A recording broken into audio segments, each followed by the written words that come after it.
difficult if you are a son or you are a girl when there's no father. Really, the father figure is important.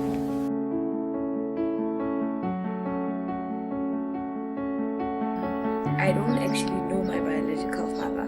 Okay. Yeah, I've never met him.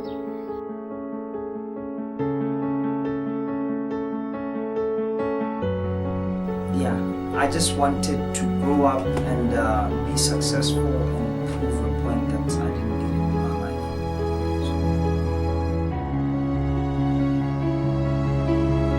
Probably to think around understanding the role of a father.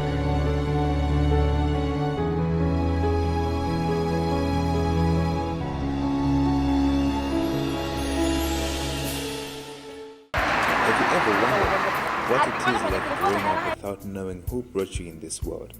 According to UNICEF, about 40% of children in Botswana do not stay with their biological fathers, and 1 in every 5 do not actually know who are their biological fathers. These fathers are supposed to be the heads of their families. But first, what is a family? A family is, I think, people who are related by blood. In most cases, where we call a family is people who are related by blood, by death. And in most cases, we have many types of, we have extended families where you bring in your cousins or whatever, because we are related. But the model family is we have a mother, a father, and kids. We have the father who's going to provide financial care and probably protective custody for the family. And then we have the mother who is expected to care, and by caring we are talking about nursing, we are talking about nurturing, we are talking about basically socializing the child, or making sure that the child learns from the environment. They know the language, they know the expectations of the society, they know the rights and the wrongs of being a member of the family, whether you're a boy or whether you're a girl. Usually this information comes from the mother. But what happens when one of the two parents is not there, and in this case, the male figure? It's difficult if you are a son or you are a girl when there's no father. Really, the father figure plays an important role, because you know that you have two parents, you have a father and mother, and they actually model both of them. So I'm not going to select the boy, but I think as a child, if you don't have a father, sometimes you feel like there's something wrong, or you feel like maybe you start actually asking the question, why is my mom? But for a boy child, like I was saying, it's very difficult because you don't have a model in the family. You learn from people who are around your family, your aunties, and maybe those people sometimes they give you negative things that you learn from them, because they're always there with you. Because no matter the kid, you learn from them that are always there.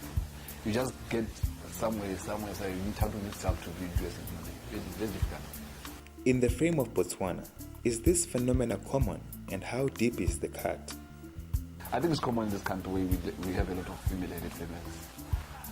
I think nationally as a country, we don't have that. It's not like it's in the law in terms of if we have fathers that we have to stay in that. So most families they find that they're female-headed, where the mother will raise the kids, maybe the father will get married to another wife, knowing that they have kids somewhere. However, even if there was no biological father, the cultural setup would always compensate for the lack, and thus uncles ensured that no child would grow up without any male figure. Before modernization set in, before encouragement of the nuclear family, we realized that there would never be any possibility of a child who would be labeled a fatherless child. Every child had a father in one form or the other. It could be your biological father, it could be your uncle, it could be your grandfather, it could be any other uncle, but they knew very well that their job was to ensure that this child grows. Meet Laone, a cheerful UB law student. Laone never saw her biological father from the age of 2. I don't actually know my biological father. Okay. Yeah, I've never met him. According to my mom, he left when I was 3 years old, and I can't seem to remember any image of him whatsoever. Her grandparents advised her not to search for him, and even the mother not to seek for maintenance. Well, I grew up in a very kind of traditional family, like extended family. So I was kind of taught to accept the fact that my father is not there in our lives, and not go too much into looking for him or knowing who he is, lest I maybe ruin whatever other relationship or marriage that he's in.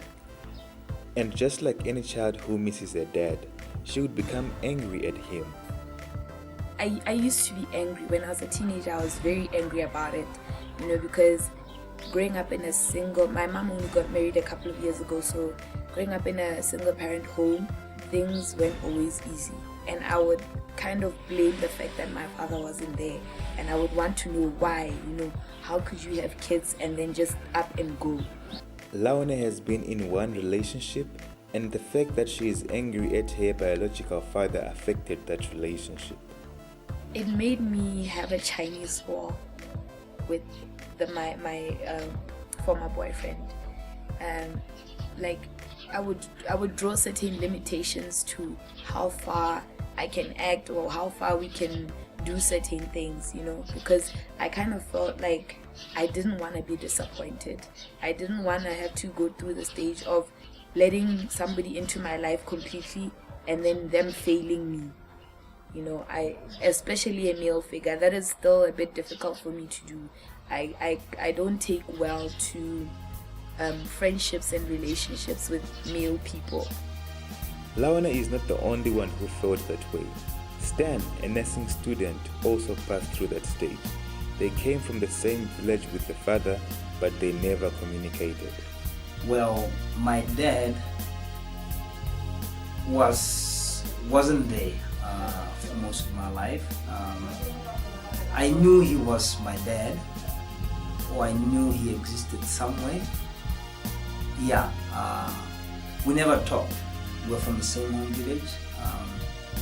I knew the guy, and I was told he was my dad, and he knew I was his son. But we never had like a father-to-son relationship. As a child, it really hurt Stan seeing other kids enjoying the presence of their fathers. And like most boys who grew up without their father figure, Stan tried to find ways to fill that void. I didn't really care about him because I hated him. And honestly, I hated him. I didn't want to do anything with him. And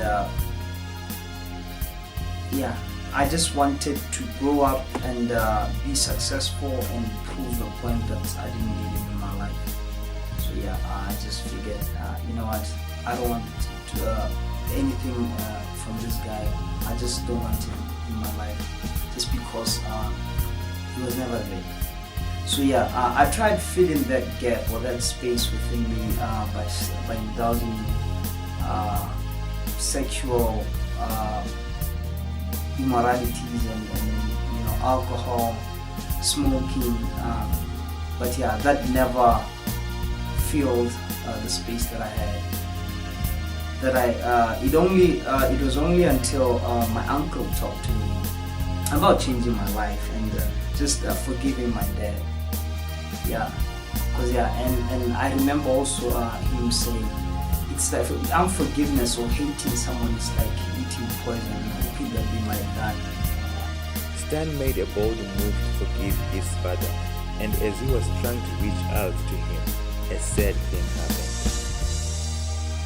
Intentions were clear and the meeting was clear that we wanted to reconcile. But it was at that point when I was trying to change things. It was a hard thing to do, but I had to do it. That he died.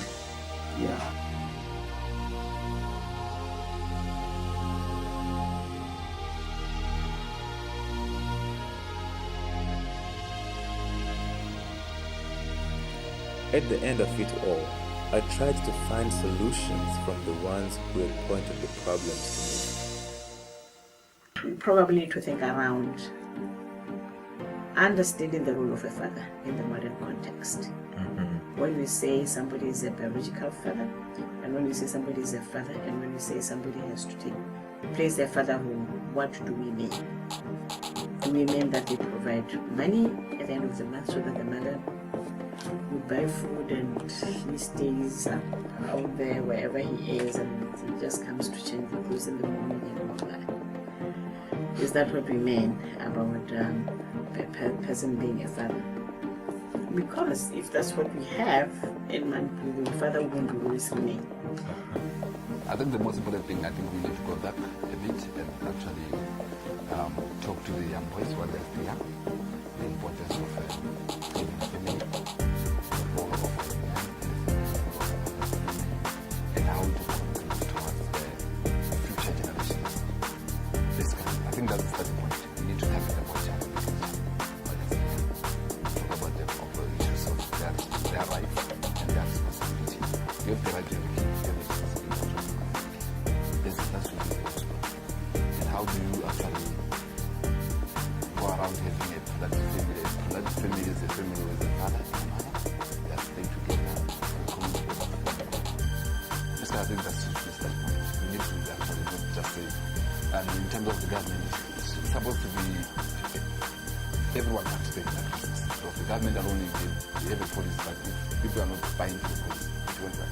If you need to correct everything else, you might start with making people to recognize that fatherhood is a very important aspect in our lives. Whether you are married or you are not married, taking responsibility as a father is very, very, very, very important. The bruises are there in the hearts of the children. Probably, for the fathers, it is time to reach out to your children.